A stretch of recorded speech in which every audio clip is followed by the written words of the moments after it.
Let's go.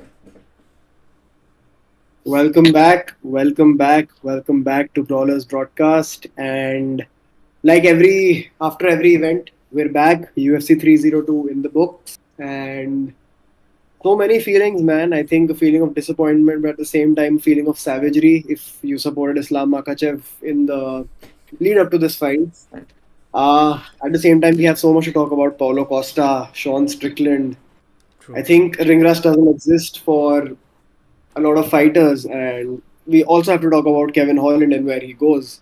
Hmm. So, without further ado, let's put everything out of the way and get in our reactions. So, Ritik, just an overall rating to the card. How do you think the event went? To be Out very of a to solid 10 to be rating. very honest, for people who actually watched the early prelims and the prelims, this was a snooze fest of a card. This was a horrible card. Like the first four fights of this card were all decisions, and let me tell you, like Mhm. boring decisions. Until the CEO of boring fights came out, Jalton Almeida, but he somehow saved it. He somehow saved the whole prelims card by getting a finish, getting the first finish of the prelims card. And moving forward, we then again we had a couple. Obviously, we had a couple of finishes on the main card. Uh, but yeah, that's what we like to see, and I'm just glad that Islam Makhachev versus Dustin Poirier was ultimately the fight that truly saved the Yeah. entire card, because before that the Yeah. fight the Sean Strickland versus Paulo Costa, like it surprises me a lot how Strickland fans wonder how his fights are so close. It's just the way he fights, man. He's so boring.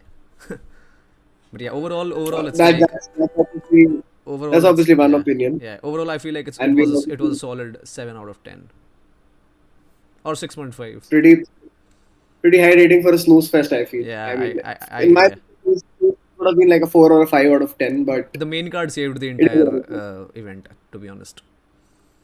Fair enough. Starting from the main card, I think we're just here for a short run through of the main card, and we're gonna jump straight into it and talk about the Kevin Holland fight. The Hmm. fight didn't really last for long, just probably 1 minute and 34 seconds, if I'm not wrong. And I mean, I don't think we really need to talk a lot about it. So, was the result as expected according to you, or was it any different? Were you surprised Surprised by who? by Kevin Holland? Did you expect him to pull off a submission? Well, If not, to be then did you honest, expect? Yeah, I did have him winning by submission. Because I don't know if okay. you've seen Michal's record, but he loses a lot by submissions. Like he has lost like 6 fights now by submission. So it's like, and Kevin Holland, I don't know what's wrong with Joe Rogan. Like in the post fight, he was like, "Kevin, you're not actually known for your submissions. How come you like Mhm. managed to get submit this guy?" And I'm like, I was so surprised by that, because what does Joe Rogan even watch, man? Like most of Kevin Holland's, like 3 out of his last 4 wins have been submissions. So Kevin Holland is a really good BJJ guy, by the way. Like just because he got Yeah. ragdolled by Hamza Chimaev, there's a very bad narrative surrounding him. But again, great win for him. Like I did expect that from him, because Michal is like still very inexperienced and does not have any uh, good fight under his belt. And what I expect now from Kevin Holland is to fight someone from the rankings. Like I would love to see a fight between him and Chris Curtis, and or if not Chris Curtis, then someone like, and this is like we're gonna talk about him next. But Paulo Costa, man, Paulo Costa has been fighting these ranked guys, and he's been losing a lot. Like he's lost like four out of his last 5 fights. So I think that's a very good fight to make. Makes sense. Makes sense. So I mean, he's fifth ranked, right at the bottom in the welterweight division, unranked in the middleweight division. And interestingly, I don't think he has any fight in the welterweight division right now because he's fought most of the guys who are ranked from 10 to 15. Hmm. So middleweight is the next best proposition. Costa, after this loss, might slip down a place or two. But I would still say it's quite a jump, but it would make for an exciting fight. Definitely, I'll give you that. Moving, transitioning from an exciting fight. In my opinion, the next fight, the co-main event, Costa versus Sean Strickland, was exciting. I Ah. liked it. It was one of those which was tough to score. Had a lot of antics to it because both guys like to talk a lot of shit. I enjoyed the fight personally. Yeah, So I like that. did you have anything different going on in the fight? Did you feel Strickland wouldn't win, Costa would win? Because I know we spoke about it, but Mm-hmm. let the audience Yeah, yeah, also, yeah. we So should let them know what we think. I know what it looked like. I know what the average UFC fan would think watching that fight, because it's like you see Costa doing all the hard work, moving on, being on his back foot, and just Strickland being super defensive and throwing so many strikes. Like his volume was insane again in this fight. So I get it why the average fan would say that yeah, Strickland was clearly winning, but we have to realize like a couple of rounds were genuinely very close, especially round two. That round Yeah, was very so good. close. So I Round don't two, like close, you yeah. could have had Strickland winning 4-0 going into the fifth round, but again at the same time ऐसी भी बात है कि भाई मेरे हिसाब से जब क्लोज राउंड्स होती हैं तो it's not really that that clear like ऐसा ज़रूरी नहीं है कि Strickland is winning clearly so what I thought was it was like 2-2 going into the fifth round. 2-2, not no, I sorry. agree. Actually, yeah, I thought it was 2-2 going into the fifth round, and I had Costa winning Yeah. the last round. So Yes. Till the last 10 seconds, until the last till 10 he didn't seconds, get until he knocked out. actually Yeah. lost of it.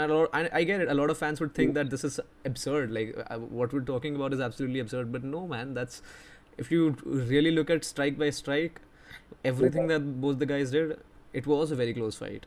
But I'm It just was a super fight. yeah. The biggest takeaway for me from this fight was the fact that Strickland fans are some of the worst fans in the world, man. They cried so much after the DDP fight that oh it's so close. But every single fight of his is so close.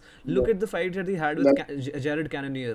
I mean, it's like it's him who makes these fights so close. This fight had no business being this close because we clearly saw that Strickland was the better fighter. He was the better striker the entire fight. But it's just that there's hardly ever any urgency. Like even in the fifth round, until the last 10 seconds, he wasn't really even trying to do anything. It almost seemed like he was coasting a bit.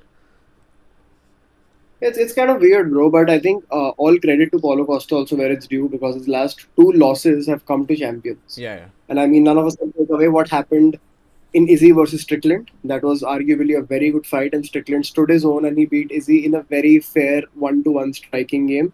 And similarly to Robert Whittaker, that fight looked decently competitive. Now Hmm. I think बात किस चीज के बारे में करनी चाहिए is this that Costa का cardio, I mean everyone knows is very questionable because Hmm. midway in the second round his mouth was wide open Hmm. and he was trying to catch a lot of air and he considerably slowed down. Irrespective of that, I agree with you.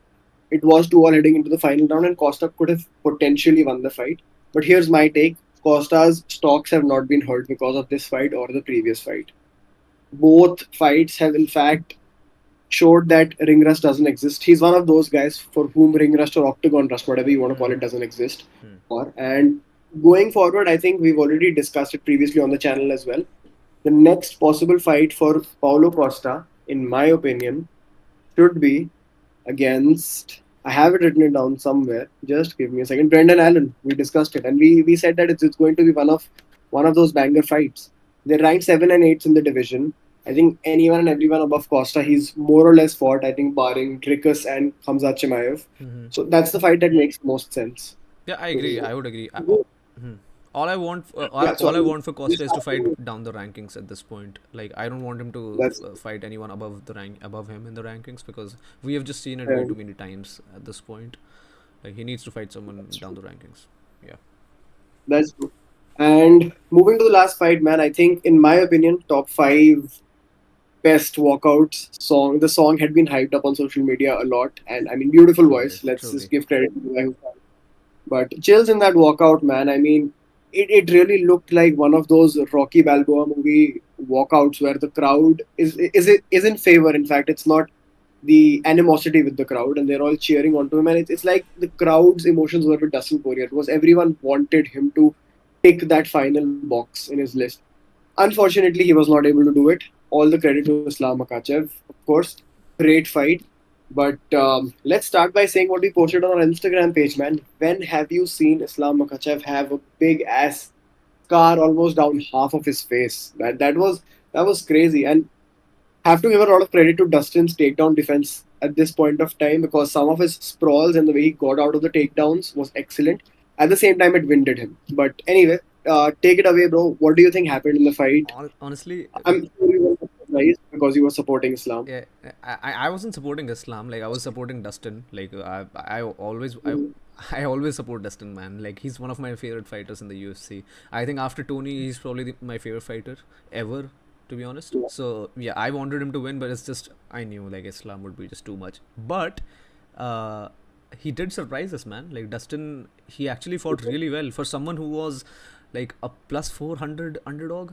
मतलब इतनी ज़्यादा Yeah. इतनी ज़्यादा difference odds में मतलब यार it's just based on that बहुत ही ज़्यादा अच्छा लगा डस्टिन ने and you said that that cut on Islam's forehead was just we've never seen anything like that on Yeah. Islam. But मेरे को तो सबसे सरप्राइजिंग चीज़ ये लगी कि that thing happened at the end of the fourth round, if I'm not wrong, right? That elbow. Yeah. Yeah. Elbow almost straight down the But middle. before that, he had no marks on his face, man. Islam. He literally had. He was literally. He hardly ever got touched the whole fight by Dustin. Just that one bruise on the eye in the Yeah, first yeah, round yeah. before he That took just him. yeah, yeah. Yeah. For Yeah. momentarily, yeah. बस एक वो चीज़ Yeah. थी. So this fight could have been absolutely perfect for Islam अगर वो if that elbow had never happened, you know. So again, I've been saying this for a very long time now. Islam Makhachev just keeps on improving his striking. His striking has been crazy, and uh, now it's like every single fight it just gets even better.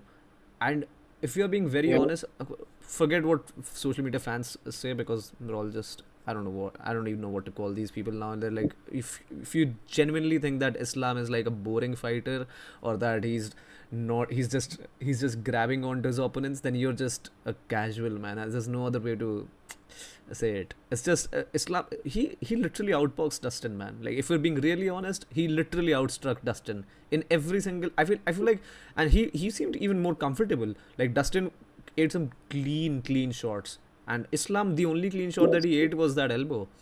So again, Islam is now Yes. an elite striker in my eyes. So it's gonna be very difficult to You beat him. know, Yeah. it's kind of funny because I agree his striking is good, Hmm. much more polished than Khabib ever was in his Mm-hmm. striking.